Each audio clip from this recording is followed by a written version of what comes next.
E ela perguntou à mulher, foi isto mesmo que Deus disse? Não comam de nenhum fruto das árvores do jardim? Respondeu a mulher à serpente, podemos comer do fruto das árvores do jardim. Mas Deus disse, não comam do fruto da árvore que está no meio do jardim, nem toquem nele, do contrário vocês morrerão.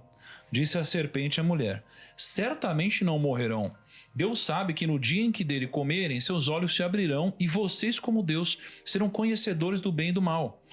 Quando a mulher viu que a árvore parecia agradável ao paladar, era atraente aos olhos e, além disso, desejável para dela se obter discernimento, tomou do seu fruto, comeu e deu a seu marido, que comeu também.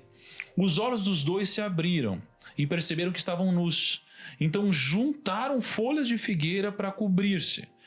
Ouvindo o homem e sua mulher os passos do Senhor, Deus, que andava pelo jardim quando soprava a brisa do dia, esconderam-se da presença do Senhor Deus entre as árvores do jardim. Mas o Senhor Deus chamou o homem perguntando, onde está você? E ele respondeu, ouvi teus passos no jardim e fiquei com medo, porque estava nu, por isso me escondi. E Deus perguntou, quem lhe disse que você estava nu? Você comeu do fruto da árvore da qual lhe proibi comer? E aí disse o homem, foi a mulher que me deste por companheira, que me deu do fruto da árvore e eu comi. O Senhor Deus perguntou então à mulher, que foi que você fez? Respondeu a mulher, a serpente me enganou e eu comi. Então o Senhor Deus declarou à serpente, uma vez que você fez isso, maldita é você entre todos os rebanhos domésticos e entre todos os animais selvagens. Sobre o seu ventre você rastejará, e pó comerá todos os dias da sua vida. Porém, inimizade entre você e a mulher, entre a sua descendência e o descendente dela. Este lhe ferirá a cabeça e você lhe ferirá o calcanhar. À mulher ele declarou, multiplicarei grandemente o seu sofrimento na gravidez. Com sofrimento você dará luz a filhos. Seu desejo será para o seu marido e ele a dominará. E ao homem declarou, visto que você deu ouvidos à sua mulher e comeu do fruto da árvore, da qual eu lhe ordenara que não comesse, maldita é a terra por sua causa. Com sofrimento você se alimentará dela todos os dias da sua vida. Ela lhe dará espinhos e ervas daninhas, e você terá que alimentar-se das plantas do campo. Com o suor do seu rosto você comerá o seu pão, até que volte à terra, visto que dela foi tirado, porque você é pó, e ao pó voltará. E aí, só terminando aqui o capítulo, Adão deu à sua mulher o nome de Eva, ou seja, não tinha dado até então. Adão deu à sua mulher o nome de Eva, pois ela seria a mãe de toda a humanidade. O Senhor Deus fez roupas de pele e com elas vestiu Adão e sua mulher. Então disse o Senhor Deus, agora o homem se tornou como um de nós, conhecendo o bem e o mal.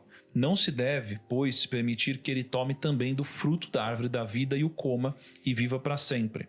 Por isso, o Senhor Deus o mandou embora do jardim do Éden, para cultivar o solo do qual fora tirado. Depois de expulsar o homem, colocou a leste do jardim do Éden querubins e uma espada flamejante que se movia, guardando o caminho para a árvore da vida. Ou seja, veio a serpente convenceu a mulher a fazer algo que Deus pediu para não fazer, comeu o fruto proibido. Aí Deus veio e botou na chincha, falou, peraí, o que aconteceu? Né? Aí o cara comeu. Já culpou a mulher. Já. Ainda bem que não foi o Adão que deu a fruta, ele ia estar ouvindo até hoje. Ele ia estar ouvindo até hoje. 6.000 anos depois ele ia estar ouvindo, tá vendo? Aquela vez que você comeu a fruta, não sei o quê, desgraçou a terra inteira. Deus veio cobrar Adão. Aí Adão, opa, não, foi a mulher que me convenceu. Aí a mulher, não, foi a cobra que me enganou. Ninguém é culpado. Aí veio Deus e falou, a cobra, você vai acontecer isso, a mulher agora vai ter que parir, vai sofrer, vai doer pra caramba e o homem vai te dominar, pro homem você vai ter que trabalhar e suar. Aí depois disso, eles tiveram que ir trabalhar. Ele foi até bonzinho, sair, deu roupa ainda, falou assim, tó essa mala de roupa aqui e vai embora da minha casa. Eles eram inocentes, digamos assim, então assim, eles eram nus e não viam maldade. Assim que comeram, meu Deus, eu tô nu, etc e tal. Então assim, muitas coisas mudaram, né? Mas dali eles cometeram esse erro, entre aspas, de ter comido o fruto. O negócio inteiro ruiu por causa de uma companhia ruim. Não, mas inteiro, assim, tava lindo, maravilhoso, soprou, céu magnífico, então, animais. Aqui, cara. Tipo companhia assim, ruim, ruiu tudo daí pra frente. Mas quem acompanhou isso? A cobra? Mas eu vou te perguntar, se o Éden era perfeito, eu tinha falar que tava a cobra lá. Isso que eu ia falar. Porque ela falava. Ela tinha outro parceiro, porque não era parzinho? Cadê o outro? Quem era a cobra? Era o diabo que tava lá? Como assim, então, entendeu? Então vamos lá. Vamos por partes. A primeira coisa que nós entendemos é que a serpente foi um instrumento usado pelo diabo. Não necessariamente era o diabo. Não era o diabo, um instrumento usado por ele. Você sabe que a Bíblia, às vezes, cria uma identidade literária entre o diabo e aquele que o usa, como também entre Deus e aquele que o usa. Por exemplo, quando Deus falou para Moisés, para mandar uma mensagem para Faraó, Deus falou para Moisés assim: Moisés, você será como Deus para Faraó. Não é que Deus estava divinizando Moisés, não. É porque você vai falar em meu nome. Tanto é que a palavra profeta, em grego, profemi, significa aquele que fala no lugar de. É como se você falasse assim: não, fulano, tá aqui ó, um bilhete, pode ir lá em meu nome e fala lá assim: olha, o Tiago tá pedindo isso aqui. Pode vai lá buscar, fala, o Tiago tá pedindo para trazer aquela coisa para cá. Quando a pessoa chega lá em seu nome e com seu bilhete, é como se você tivesse ido lá. Sim. Mesmo que ninguém vai barrar, ele vai chegar e tudo mais.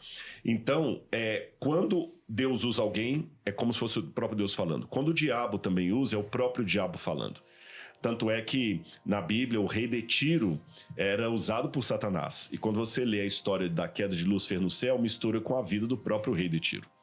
No Apocalipse, capítulo 12, vai falar: e foi expulso o dragão, a antiga serpente, que se chama Diabo e Satanás. Então ele estava ali usando a serpente. A serpente era apenas um animal.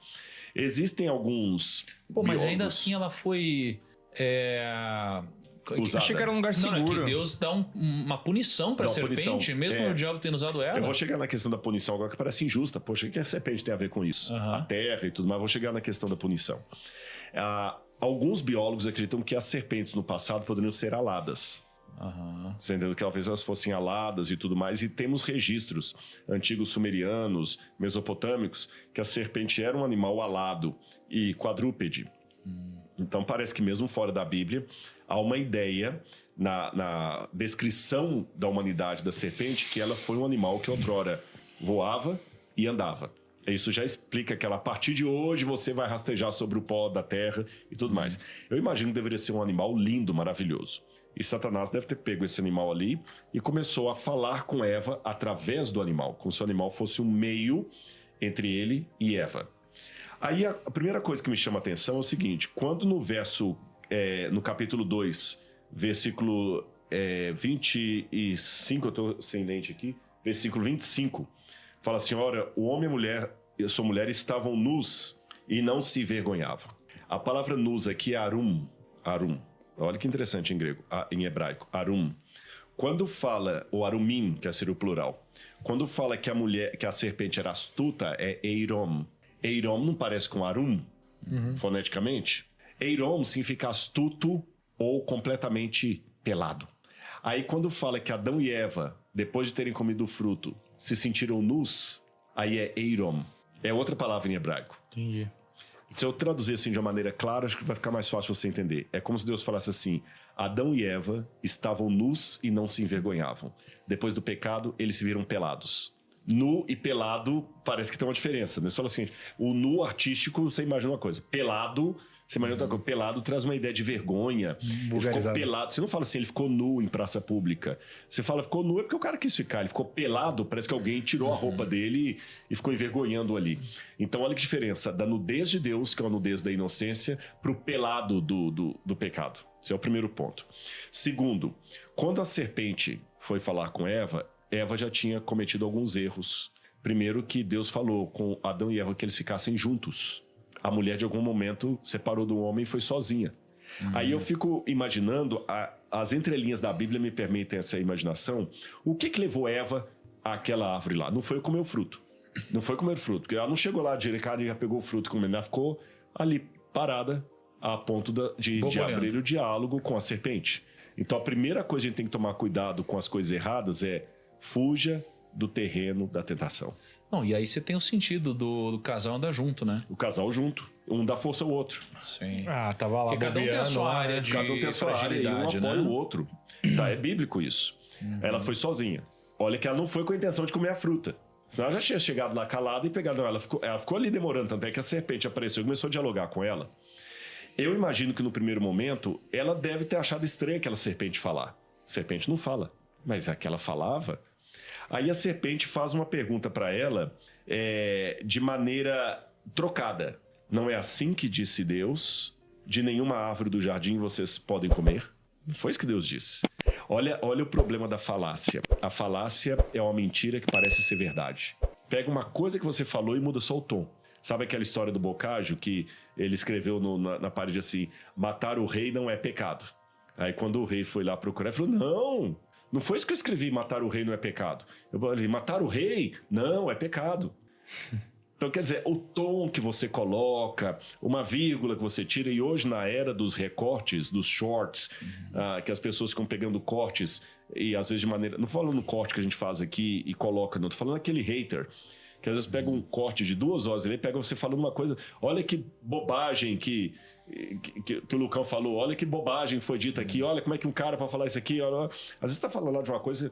Fala assim, olha, dos vários investimentos que tem, aquilo que eu não recomendo dos 4, eu não recomendo hoje fazer esse investimento aqui. Você está falando de 4. Aí ele pega só aquela palavra assim, o Thiago Nigro é contra esse investimento. Então o diabo distorceu. Aí a Eva caiu na lábia dele para tentar ainda dar resposta. Uma outra coisa que eu aprendo, não vai dar pérola aos porcos, não vai, como disse Jesus, né? Não vai ficar conversando com o hater. O hater não está ali com uma dúvida honesta. Ele tá para polemizar. Então, você vai falar assim com ele: aqui tem 2 garrafas azuis. Ele fala assim: mentira, ele falou que tem 2 garrafas azuis. Aí você vai se dar o trabalho e fala assim: não tem 2, aqui é 1, 2. Você tá contando errado, quer dizer, ele vai ter sempre uma coisa. Aí Eva ainda, na ânsia de querer defender Deus, falou assim: não, Deus falou que a gente pode comer das árvores. Só essa aqui que já não pode comer e tocar. Você percebeu na leitura? Deus não falou nada que não podia tocar do fruto. Quem acrescentou esse tocar foi Eva. Eva cometeu um outro erro que nós também temos que tomar cuidado hoje. Ela colocou palavras na boca de Deus. Fica com a Bíblia, para quem é cristão, né? Ir além da Bíblia que é o perigoso. Você pode até ser 90% bíblico ou até 100% bíblico, mas acrescentar uns 10% ali que não são, aí é complicado. Ela foi quase 100% bíblica. Ela falou: Deus falou isso, e falou para não tocar. É mesmo? Eu tô tocando e não tá acontecendo nada. Aí Eva viu que a árvore era agradável aos olhos. E olha qual foi justamente a tentação da serpente. Porque Deus sabe que no dia em que dele comerem, vocês serão iguais a Deus.